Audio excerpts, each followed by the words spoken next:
About this time last year, we sat down with senior product designer Parmjit to talk through his SEPECAT Jaguar design. While we were there, we also took the chance to walk around a two-seater Jaguar, knowing it was destined for announcement the following year.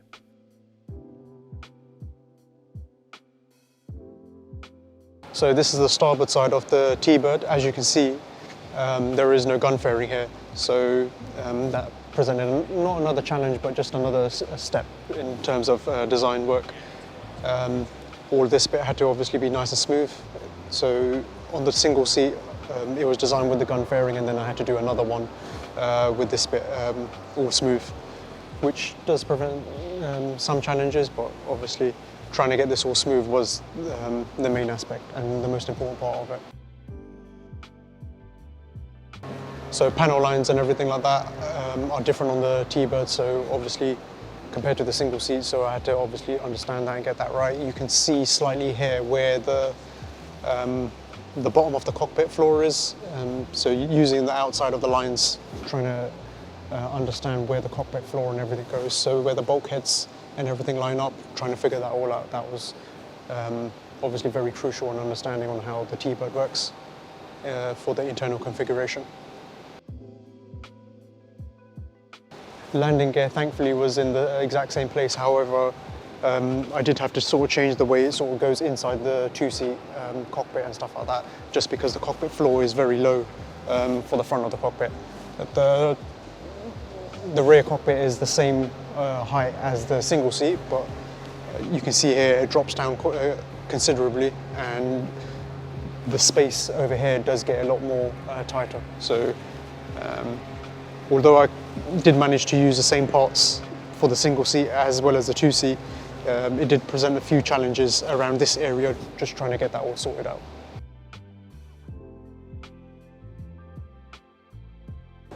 Yeah, so when I was designing the two-seat, obviously trying to put all the detail on there, I had to understand where all these panel lines were coming from.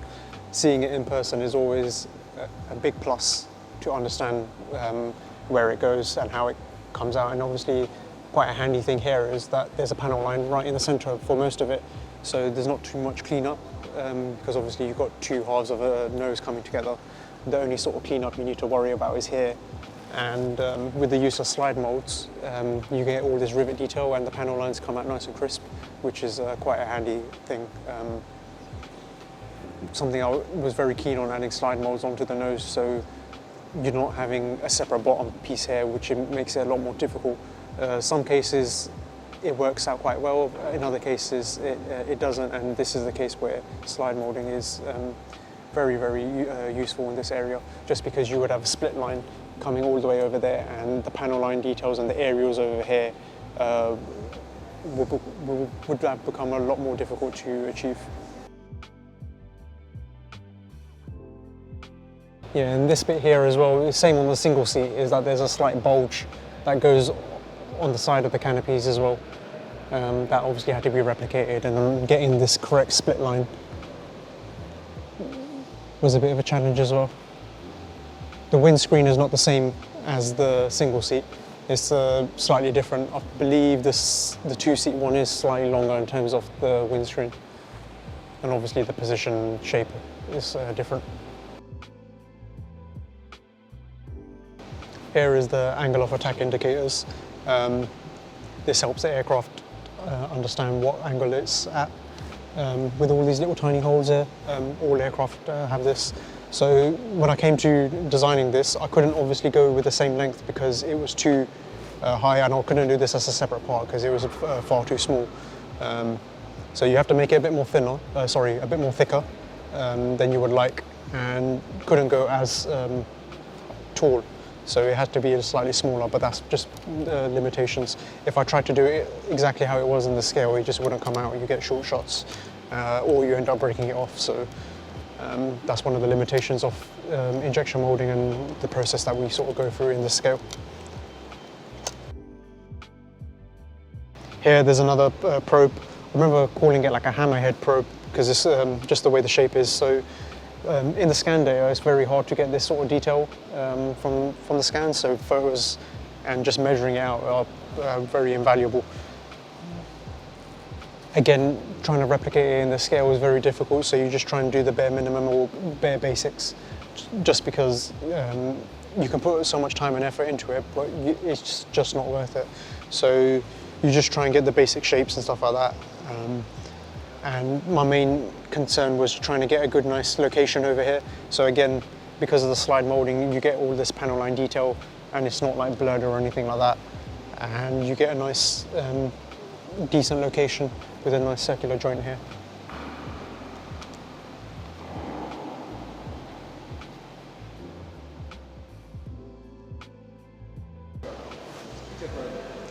Here, so you've got the pitot probe, same as the single seat. On the single seat, you've obviously got the glass nose here, whereas the two seat, the T-bird, it just goes into a smooth point.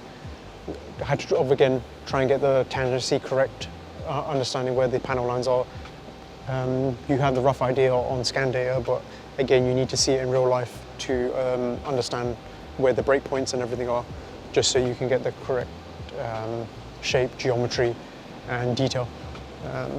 And obviously, getting this shape here correct is a bit more trickier as well, because you're trying to understand it from scan data. The scan data can come out a bit blurry in these finer details. So again, seeing it, measuring it out, understanding where it's going to cut, where the drops and the panel lines and everything are quite invaluable.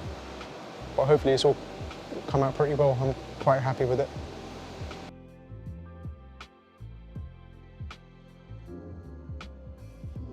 So here you can see it follows a single line, then about here it changes direction, and then where it changes direction is where the windscreen and everything sort of starts, about here. And I've done this whole bit as a separate piece, just following this panel line. So that's hopefully makes it easier for the modeler. So straight away that I can tell is that my knees are a lot more higher than the single seat, just because the cockpit floor isn't as deep in terms of the height. Yeah, you can see there's a big gap here as well with the T4 and T2 instrument panels. So obviously I can't put that gap in when I'm moulding it, so I have to sort of fill it in.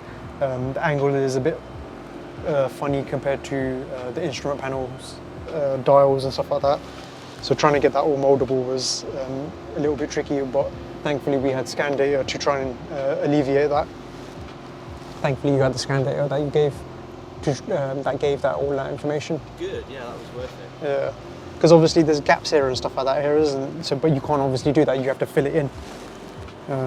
Because my drafting plane, which is the direction of where the instrument panel is moulded in, I would use this surface, not that surface, because this is the majority of where everything is moulded. So all of this bit needs to be slightly offset. Here it's not too bad because there's no infill or undercut, but here the angles do need to slightly change, just so I don't have any undercuts and it can come out the mould okay. One thing that was a bit of a challenge and quite draining on me mentally is that for the T-bird I had to do 4 instrument panels and 4 combings and different HUDs, because when the instrument panel changes, this whole cockpit combing changes along with the HUD, and obviously you got to do it 2 at the front, 2 at the back. So cockpit did definitely take a long time to do. Trying to obviously get the depth and everything right here was something that was quite important.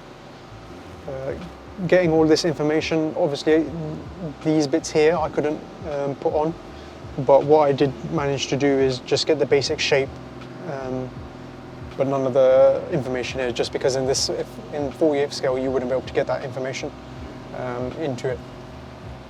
Getting obviously the angle here right are correct are always tricky. Even doing scan data and stuff like that is it helps, but because this bit is glass, you can't obviously get the best scan data due to that. So you have to try and do your best to try and get these shapes, and obviously the way the HUD at the back here steps up, trying to get the angles and the shape and everything right is obviously a bit more trickier. So here you can see that the flaps are down on these ones. Majority on Jaguars, you always see flaps and slats down. So when I was designing it, the plan was to obviously do both flaps up and flaps down, slats up and down as well. But when I was designing it, it was far too difficult to design it for both, so I had to sort of make a compromise and choose either doing them down or up. So I decided to do them down because I feel like that would have been the most appealing for modelers. I know some people would have preferred it up or having the option for it, but in terms of design it was far too complicated, I feel. My intention was, thinking about it, was to design a whole new top wing with the flaps and everything moulded on as a separate, on a separate frame. But for tooling costs, price costs and stuff like that, it just was not going to work. So the idea was to do the flaps and everything separate. I've done it with the tracks and everything attached, so you get a nice, good amount of location on here. And originally I'd done the fairings attached to the flaps, but however the toolmaker came back and said these are going to sink, they're way too thick, because you obviously get a nice thin piece of a flap here and then you've got a really thick fairing here, and then that sort of combination causes the part to sink, so that will sink over here. Then obviously I had to go back to the drawing board and try and figure out how I'm going to split them up. So I did manage to do that. It's not my ideal solution and not how I wanted to do it, but at the end of the day that was the best solution to go with, rather than having sink on the flaps, on the surfaces. Here you can see a really nice fin decal scheme. The plan is to have this in the boxing. It's here to commemorate Cosford Flight Line Training Squadron, which is 238. A pretty damn cool scheme.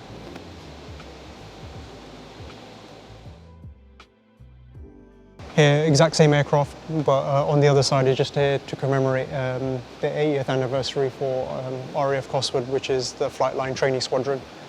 This whole hangar of 238 Squadron is just here to commemorate all the hard work